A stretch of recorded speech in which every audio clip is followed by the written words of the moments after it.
in the days before the flood, when the world was young and the earth teemed with life, there lived a man named Enoch, son of Jared, seventh in line from Adam. He was born into a world that had once been pristine, but the purity of creation was fading. Darkness and corruption were spreading across the land, as humanity strayed from God's ways, and the world began to groan under the weight of sin. But Enoch was different. From his youth, Enoch had always been a man of deep faith, a seeker of truth, and a lover of the Creator. While others pursued the pleasures of the earth, Enoch sought the wisdom of heaven. He would often climb the hills in the cool of the evening, standing alone under the vast sky, and lift his voice in prayer to the God of his fathers. It was said that Enoch walked with God, a phrase that echoed through the generations. It meant that Enoch's life was in harmony with the divine will, and that his heart was ever attuned to the voice of the Almighty. As Enoch grew older, his wisdom became renowned among his people. He would speak of things no one else understood, of the mysteries of creation, of the stars in their courses, and of the spiritual realms beyond the mortal eye. His words carried power, for they were not his own, but inspired by the Spirit of God. It was whispered that angels visited him in the night, revealing to him the secrets of the heavens and the plans of the Creator. But the world around Enoch was descending into chaos. Humanity had become wicked, their hearts filled with violence, and the cries of the oppressed rose up to the heavens. Even more troubling in those days, the Watchers, a group of angels who had been tasked with watching over mankind, had fallen from grace.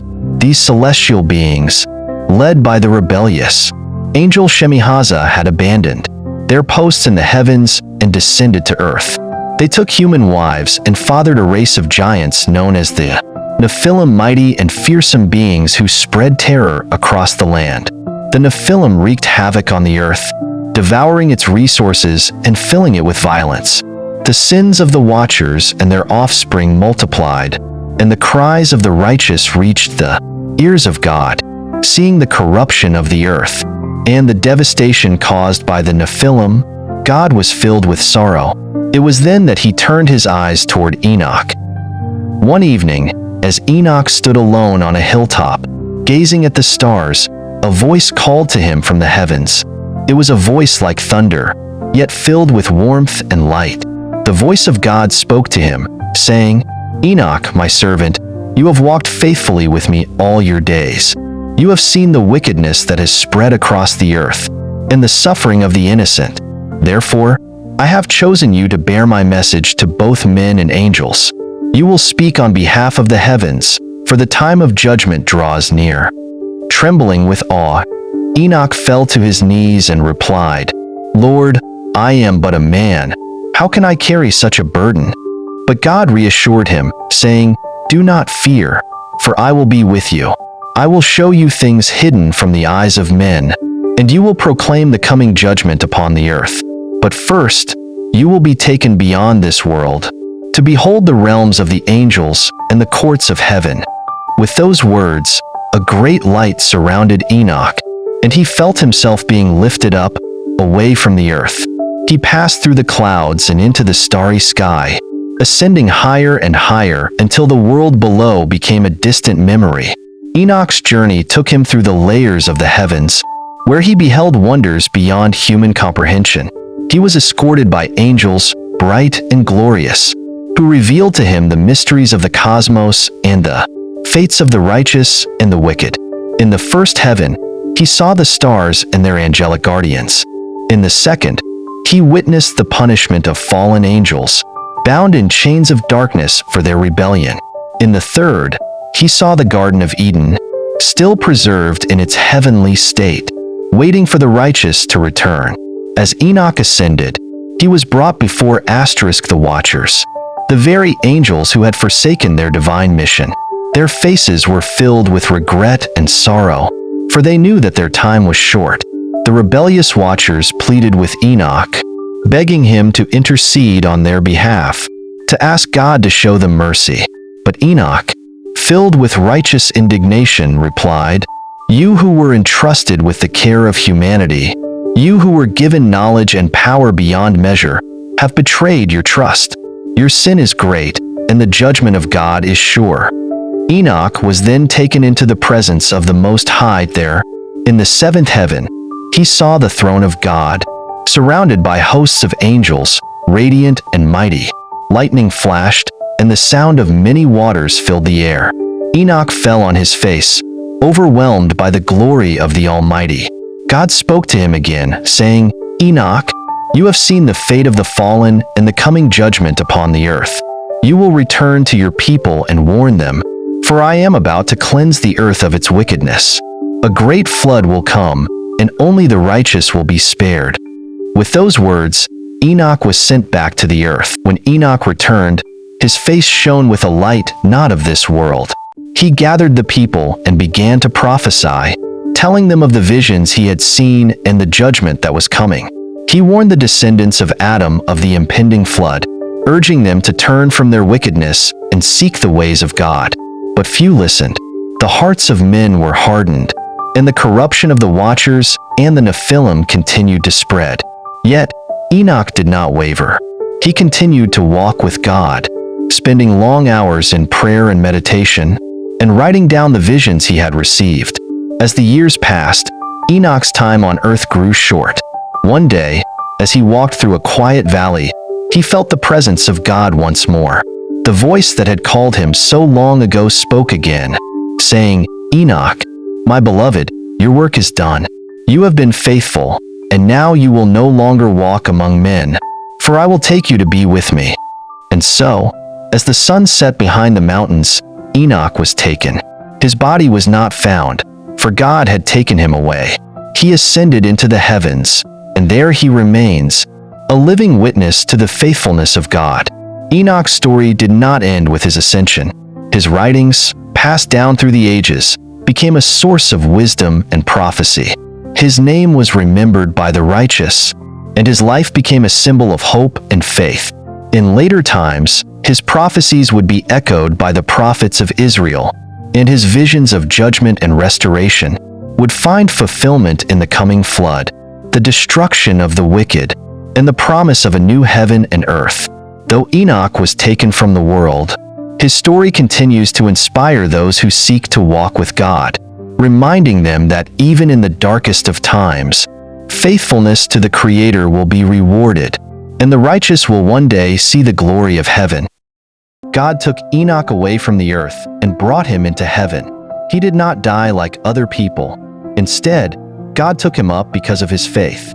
And so, Enoch disappeared, leaving behind a world that was falling further into darkness. Generations passed, and the world continued to grow more corrupt. The people no longer cared about goodness, kindness, or truth. They were consumed by violence, lying, and cruelty. God saw all the evil on the earth and felt sorrow in his heart. He knew something had to be done, but even in this time of chaos, there was one man who, like Enoch, walked faithfully with God. His name was Noah. Noah was a man of peace in a world of war. He loved his family and worked hard every day. More importantly, Noah listened to God, just as Enoch had done. He taught his children, Shem, Ham, and Japheth, to honor and obey God too. Because of Noah's righteousness, God chose him for a special purpose. One day, God spoke to Noah, warning him of what was to come. "The earth is filled with violence," God said. "I will send a great flood to wash away the wickedness. But you, Noah, have found favor in my eyes. I want you to build an ark, a great boat that will save you, your family, and the animals from the flood." Noah was shocked by what he heard, but he trusted God completely. He began to gather wood and tools, and started building the ark. According to God's instructions, the ark was enormous, with 3 levels and rooms for animals of every kind. As Noah and his sons worked, people from the nearby towns would come to mock them. "Why are you building a boat in the middle of the land?" They laughed.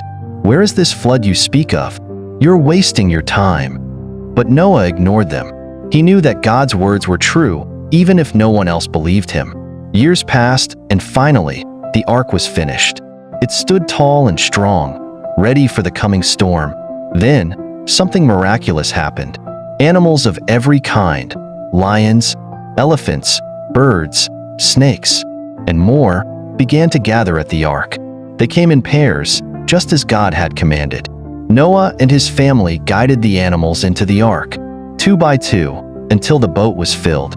Once Noah, his wife, his 3 sons, and their wives were safely inside the ark with the animals, God himself shut the door.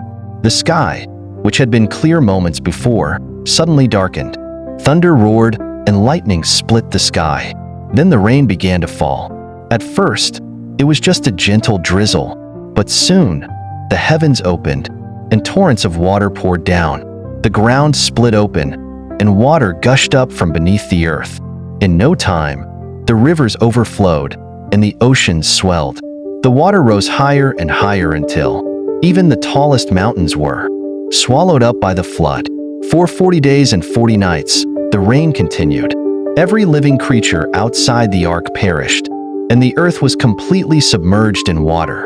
But inside the ark, Noah, his family, and the animals were safe, protected by God's hand. After 150 days, the waters finally began to recede.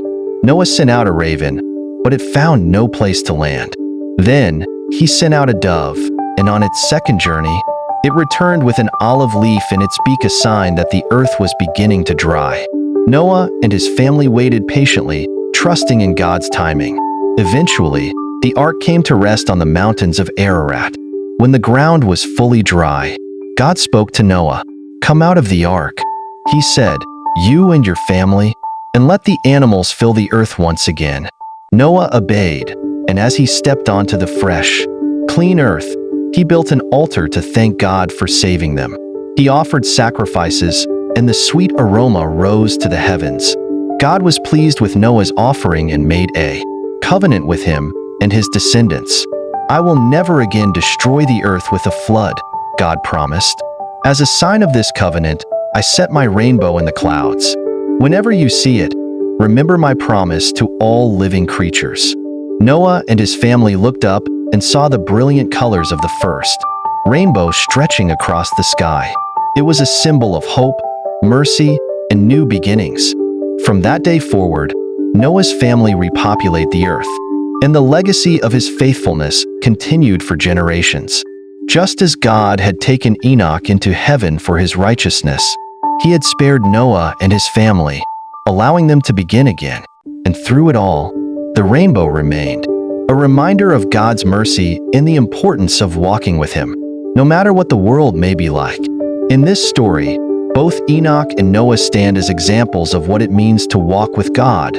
Even when the world seems lost, their faithfulness brought them close to God in different ways. Enoch was taken into heaven, and Noah was saved to begin a new chapter for all humanity.